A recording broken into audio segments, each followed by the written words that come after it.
Welcome back to Gilmour Racing for episode 2 of assembly of the Chris Gilmour Formula 3 car.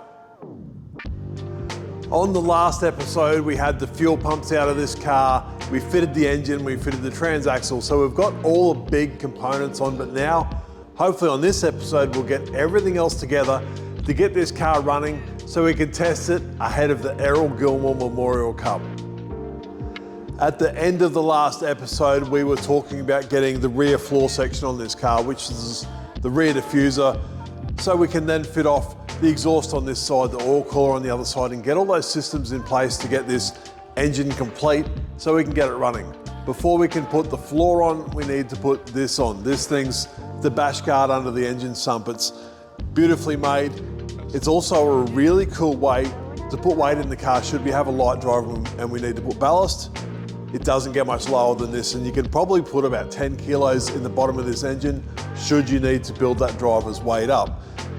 We spoke about the broken flywheel on the last episode, and it's part of the game. These things are very rough, very solidly mounted, got a lot of vibrations, and they break stuff. This is no different. It gets all the impact from the floor section as well as all the vibration from the engine. So we've actually had to fix a few cracks in this. We've had to put a few mounts back on, which is not uncommon. These things are something we inspect at the end of the season, or if we have to do an engine change. And normally there's some sort of cracking going on there at some stage at the end of the season.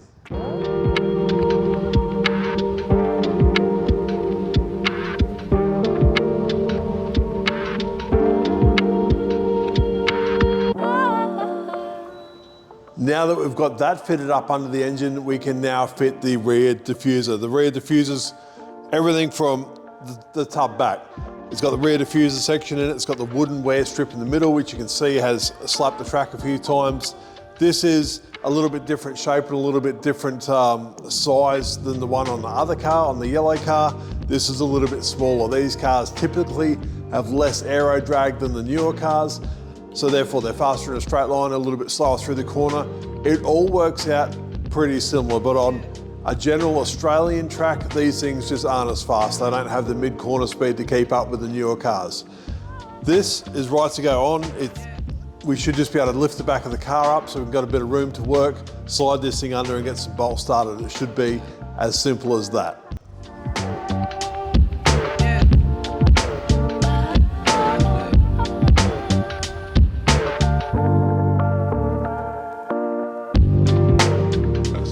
The diffuser is on and bolted up and is in position, and as you can probably see from those shots, on the top side it's a really neat fit around the bottom of the engine. The bottom of the engine has the oil hoses and everything on them, and there is just enough room for everything to fit down there. We have a heat shield on this side to cover the parts we put on this side of the engine that we covered off in the last episode. We've got the gearbox shifter cable, the rear brake line, the clutch hose, and that main oil line on that side of the car. So we've got a heat shield for that. The exhaust assembly, we've just got our travel blanking plates on this engine. We'll pull that off before we put the exhaust on. The exhaust assembly looks just like this. No tailpipe, no muffler, no catalytic converter, nothing. Loud cars are cool cars. That's the theory they've worked on with this, and it's the loudest thing I've heard in a long time. Inconol exhaust, a bit of titanium on there, and it's super light. Really thin. These do crack eventually if you give them a hard time, or if you fit them with any stress, and if the mounts aren't quite right and you're pulling them out of shape to get them into the car, they will absolutely snap off. But that being said, we can now get this fitted up, and you'll see how it runs all the way through to up towards the radiator, then back out towards the car. Because we don't have that tailpipe section, so we need to get some sort of length in there to get those exhaust systems to work the way they are designed to.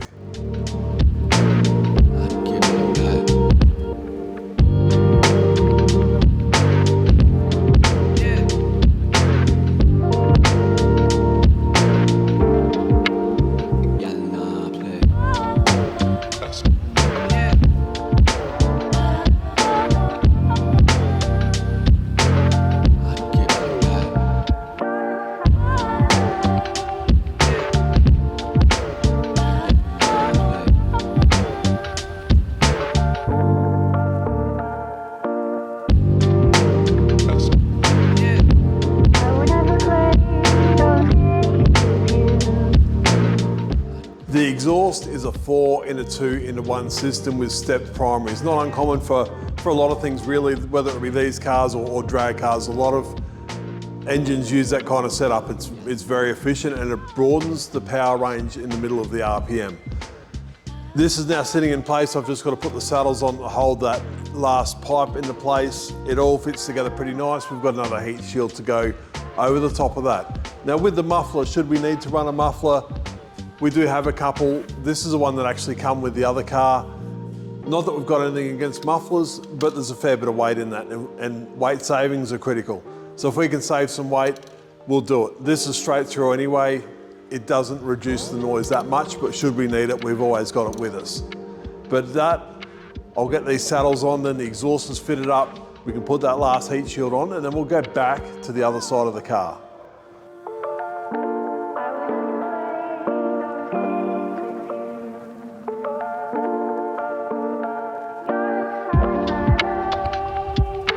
With the oil cooler now fitted, it's probably a perfect time to put the fluids in this car. You know what we use, the KCK 10W40 engine oil, KCK coolant, and we'll also bleed the clutch and rear brakes while we are here. At this stage, if we have a leak, it's not the end of the world. We can still access just about everything, but once more of the components, especially the side cover, starts to go on, we start to lose visual inspection space, but also workspace. So now's the time to get that done. First up, we'll get some engine oil in it. Remembering, of course, the engine dry sump tank is in the middle of the bell housing, so we need to fill it through the top of the bell housing. We have a large filling plug just here next to the shock absorber that we could fill the dry sump tank. And in the center of that, where those two pipes are, well, that's the top of the dry sump tank that feeds over to the catch can. So while we're here, we'll drain anything that's in the catch can.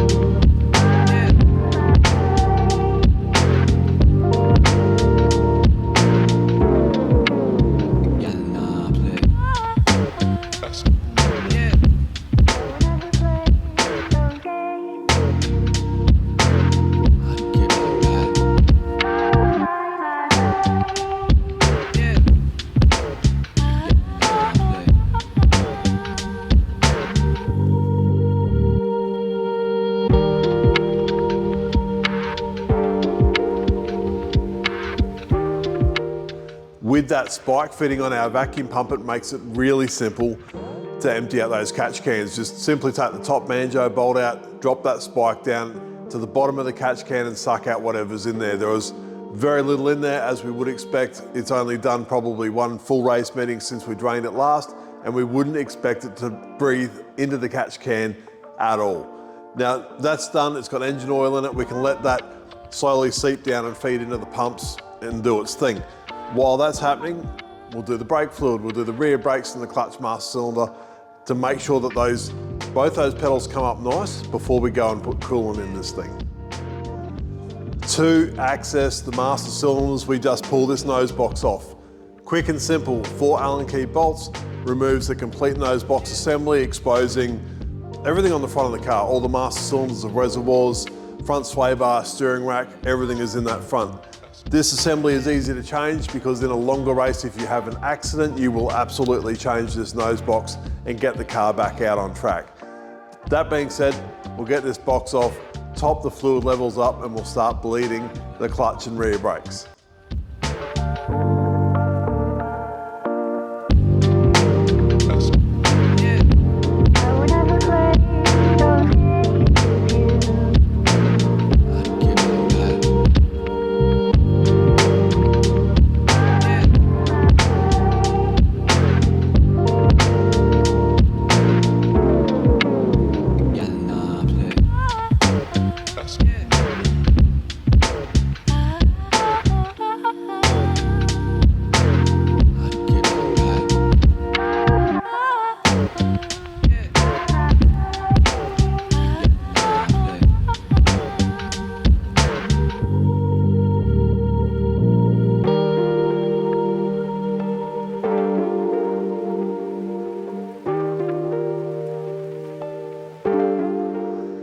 Bleeding the brakes today, I'm using the vacuum machine because it makes it a really easy one-person job. flush heaps of fluid through it and make sure it is absolutely perfect. We've also got a block at the front with 2 pressure sensors in it that needs to be bled. This gives us the front and rear brake pressures on the data, and you can absolutely trap air in there and you'll never get it out unless you actually bleed that block itself. The brake pedal in this car should be super firm. There's very little travel at all, and the driver of this car responds really well to a firm brake pedal. We have drivers that don't really care how the pedal feels and they'll drive absolutely anything, and then we have drivers that respond well to a firm brake pedal, and Chris Gilmour is one of those drivers. So we need to make sure that brake pedal is hard as possible. It should be like standing on a brick, and then the driver will be happy, and then everybody's happy. So once we get the brakes bled, then we'll bleed the clutch. Luckily, Dallara has put provisions in the front of that tub for inspection holes. You can get in there and work on the pedals. I can even get my hands in there and operate all the pedals to make sure that they feel exactly how they should. Now, bleeding the clutch, it's quite simple. It's just got a bleed nipple on the side of the bell housing. It's plumbed in. You might have seen it in the last episode, the 2 braided lines inside that bell housing. It makes it really simple. It's got covers that go on this side that cover it up, so now's the time to bleed the clutch. And also, if we have any problems, we'll probably have to split it, so now's the time to do that as well. So I'll get my vacuum machine on this, we'll pull some fluid through it and make sure that pedal operates as it should.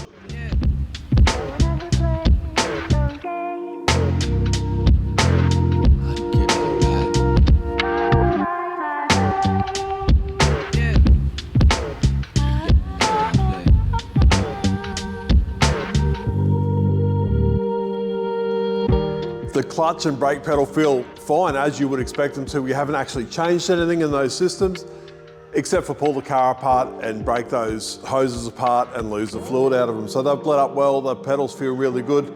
I'll come back and check them in about half an hour to make sure I don't need to pump those pedals up to, we've got no leaking inside the master cylinders or no external leaks in and around those fittings or the calipers or anything like that.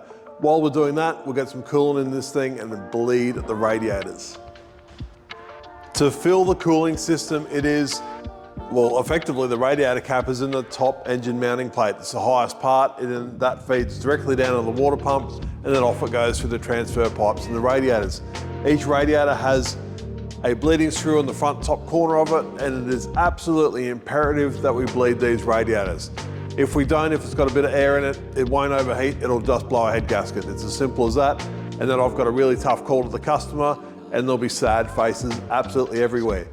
The coolant we're using is, of course, the KCK coolant. It's a long life coolant because we've got other things to worry about than changing coolant mid-year or anything. We can just leave that in there for the entire life of the engine, knowing that we will have no problem at all. That's a concentrate, so I'm going to mix that up now. We'll start tipping it in the engine, make sure it's not running out onto the floor, and then we can bleed the radiators.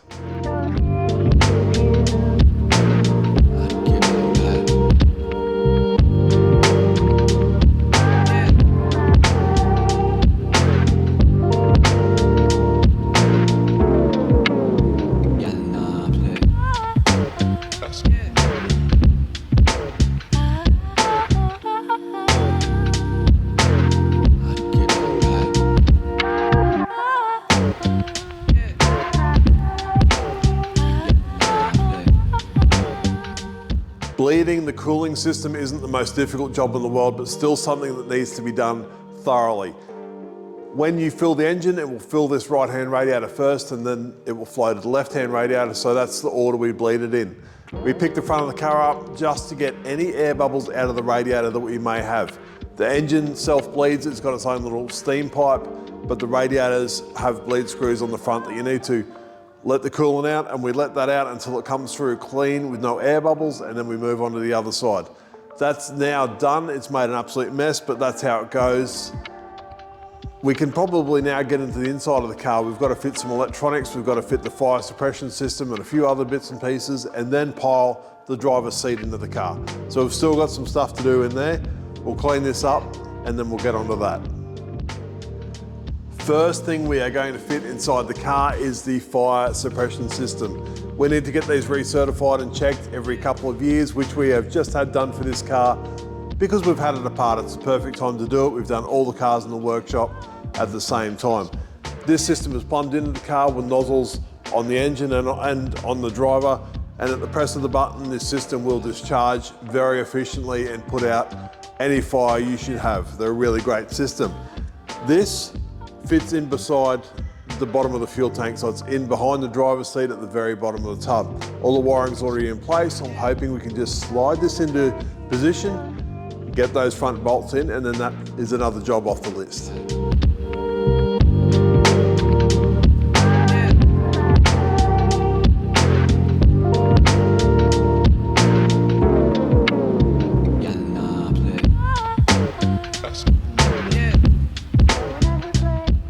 While we're looking inside the car, just a bit of an explanation of what's going on. The two shoulder straps, they've got multiple holes for different height drivers. That panel there's an inspection panel to get to the front of the fuel cell down the bottom. Now down here, that's under the main part of the fuel cell behind the driver. On the far left is that fire extinguisher system we just fitted.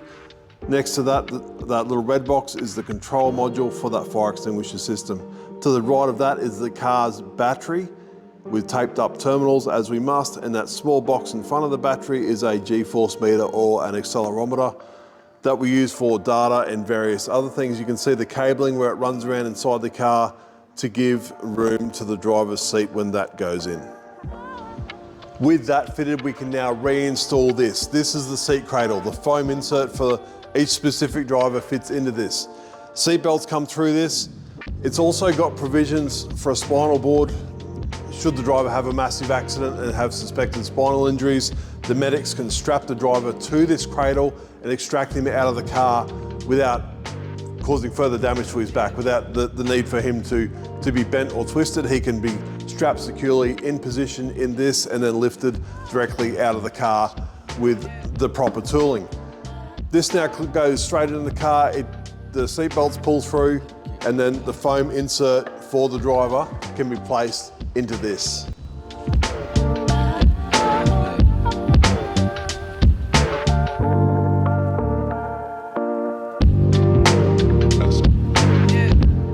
And this is what the driver's seat actually looks like. This is the foam insert that we slip into that carbon bucket we just fitted into the car. This is made of two-part epoxy foam. We've got a special sealed bag that this goes into, and when we put it together, we put the driver in, get him into position, and then the foam expands around him. So this is an exact fit to the driver. Super comfortable, extremely supportive, and especially in the high G corners, it will provide so much lateral support that you wouldn't normally get in a normal racing seat that's not specifically molded directly to your body. These are very light. You can see on the back there, it is molded 100% correctly to that bucket, so it almost locks into place, it fits that well. Seat belts pull through the bottom, and effectively the driver holds this in position with the seat belts, but this provides that driver that support he needs to give him really good feedback of the car, but also to prevent fatigue or any sore spots, bruises that he might develop otherwise.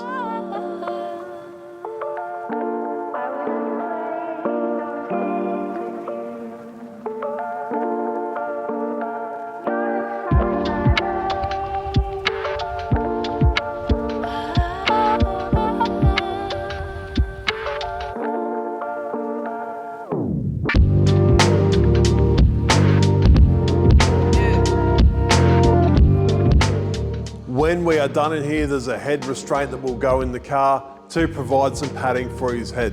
But before we get to that, we've got some other stuff to fit. We've got the main switch panel of the car. This goes around the front bulkhead behind the steering wheel, and it has all the switches the driver needs. There's not too many he needs, but the map choices, secondary pumps, gear cut, gear eliminator, and also ignition, rain light, start button, just general stuff like that. So we need to get this in. Why have we got this apart? Well, we need to send this off with the car to get dynoed. It's part of the electrical system for the car. It's specific to this car and this engine. So we send the ECU away, we send this away, and then everything is matched to the engine, and it makes dyno time a whole lot easier, and it's a whole lot simpler to set up.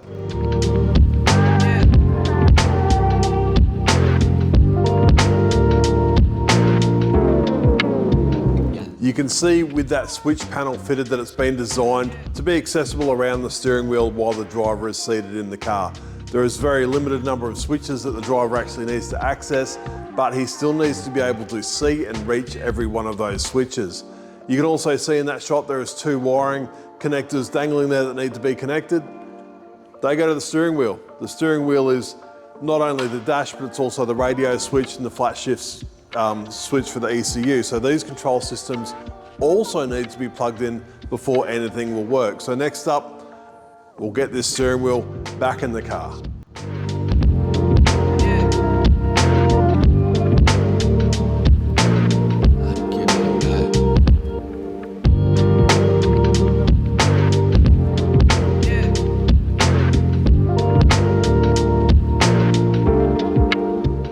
And now we can fit the ECU for the car. This is specific for this car, so of course we set it off with the engine. We need to know how this engine generates its power, and using somebody else's ECU would probably give us misleading results.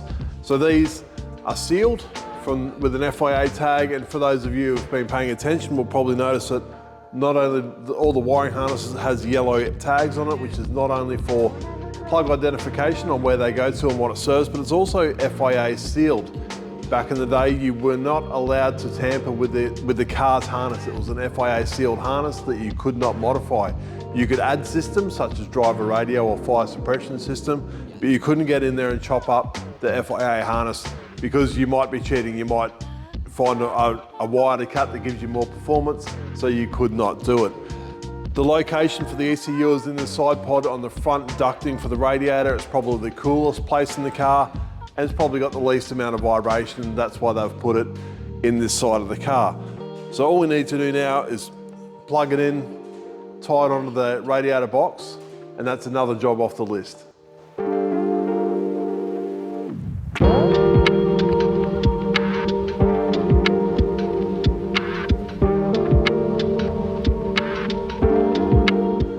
All of the electrical systems are now connected, ECU's in, steering wheel's in, switches are in, so technically we should be able to power this thing up. About the only fluid we need to put in it now is fuel.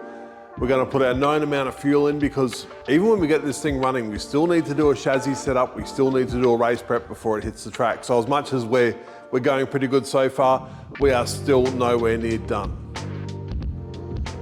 These cars use an oxygenated racing fuel. And to get this into the car, we use our pumping station. That way we're using dry brake fittings, we're not exposing fuel to the atmosphere, limiting the risk of fire, and also avoiding skin contact for our crew. We don't want them to get this stuff all over their hands. We're going to put a known amount of fuel in, so when we get this thing on the scales, we know exactly where it's at. This thing measures the fuel in and out, so we can also calculate things like fuel burn per lap at the race meeting. We can figure out fuel consumption pretty well. So we're not coming in with any more fuel than we need to, so we can run this car as light as possible. Okay, now we have some fuel in the car. We've got a known amount of fuel in, and we've just done a quick visual inspection. The pedal feel is still great. None of the pedals have gone away. We've got no leaking under the car, no engine oil leaking, no coolant leaking. So everything's looking pretty good, and we're probably just about ready to try to start this thing up.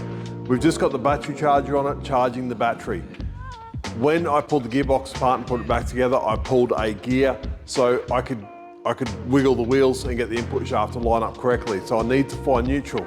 Inside the car, we've got a green light. That green light is not for go. That green light is to indicate that gearbox is in neutral. Push that gear stick forward and you will find reverse gear. Pull it back and you will find first gear.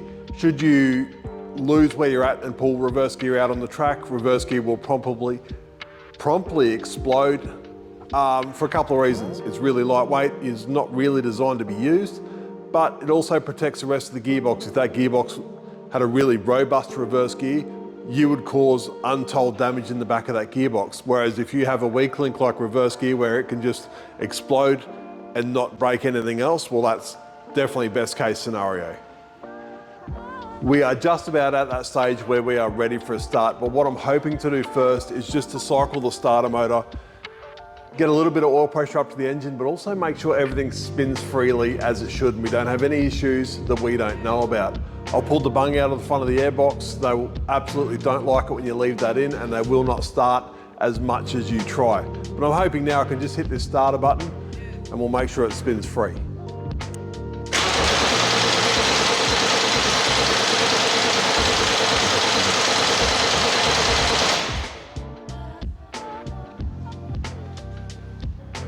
The battery does sound a little bit lazy, but it certainly spins as we would expect. Spins nice and free. It's got a bit of oil pressure up. We've cycled the fuel pump, so we should be ready for a start. So I've just got the battery charging for a second. We'll put the jump pack on it and we'll hit this thing and we'll see what happens.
For the first start on the car, it started quite nice, really crisp and clean, and it makes all the right sounds. This thing has always sounded amazing. Pressures were exactly what we'd expect them to be. Fuel pressure was good, so we've got no issues in there. Oil pressure was good. Temperatures are fine. So this thing, I'm now satisfied mechanically that it's okay. So now we get on to the race prep. We need to get the setup done. I need to get wheels on this thing, all the body panels I can fit, the extra trims in the side, the cooling vents around the oil cooler and that sort of stuff. Then we can get it on the ground, set ride heights, and everything else we've covered previously in the video with the yellow car. We need to get this thing to the same spec. I'm going to order a new battery for it. We'll get that in before this thing hits the track, but other than that, I'm actually quite happy. We'll have a good visual inspection now while it cools down, make sure there's no leaks, nothing doing what it shouldn't be doing, but I'm pretty happy.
While I'm putting the wheels on this car, I want to address a question I got on a previous video. Somebody spotted these red clips on the suspension arms and asked what they were for. And sometimes I underestimate how much attention to detail you guys have got. So these red clips are actually retaining clips to the wheels. They are a single lock wheel nut and you must run a retaining clip, and that's exactly what those red clips are for. The only reason we put them on the suspension arms is so we don't lose them. We know exactly where they are. If the clips aren't on the wheels, we know the wheels aren't torqued up. As soon as the wheels get torqued up, the clips goes on.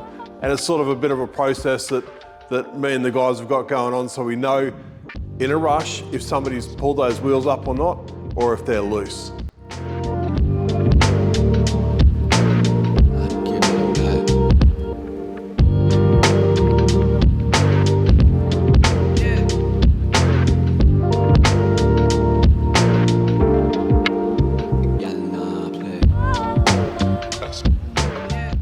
All I need to do now is ride height and corner weights. And if you want more detail on that whole process, I'll leave a link in the description to a video where we do a full chassis setup on one of these cars.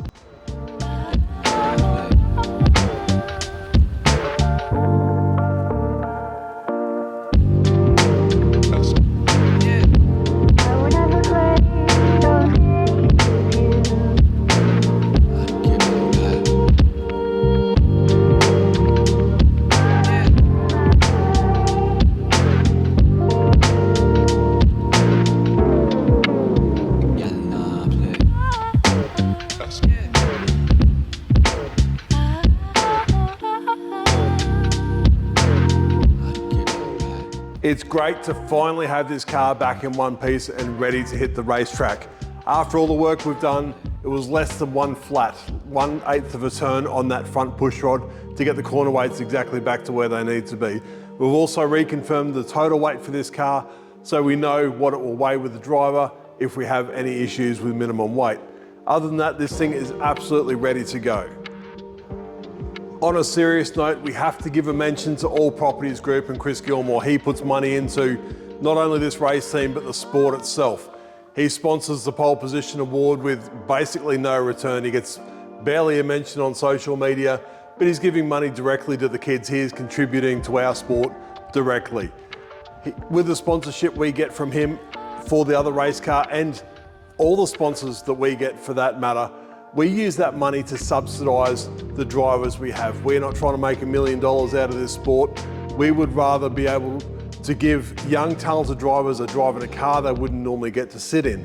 And if we can use our sponsors to make that happen, that is exactly what we do. But Chris Gilmour, All Properties Group, thank you for your support. I'd also like to take the opportunity to thank all of you guys, everyone that watches these videos, connects with us, gives us feedback, sends us emails. It's great. It's not only beneficial for our business, but it's also beneficial for the category and reaching out to young drivers and letting them know that this is the fastest category in this country. It's the super fast cars, they are awesome to drive, and the skills you learn driving these things will serve you really well in anything else you sit in the rest of your career. Being able to understand and maximize downforce is a huge advantage should you end up in GT or world endurance cars or LMP or whatever. It's a really critical tool to have in your toolbox, and these cars are the cars to learn it in. Just a few finishing touches and I'm right to load this thing into the truck, and we're going to go do some testing. So hopefully next time you see this car, it will be on the racetrack. Subscribe if you haven't subscribed. Thank you guys so much for watching. I'll look forward to seeing you on the next video.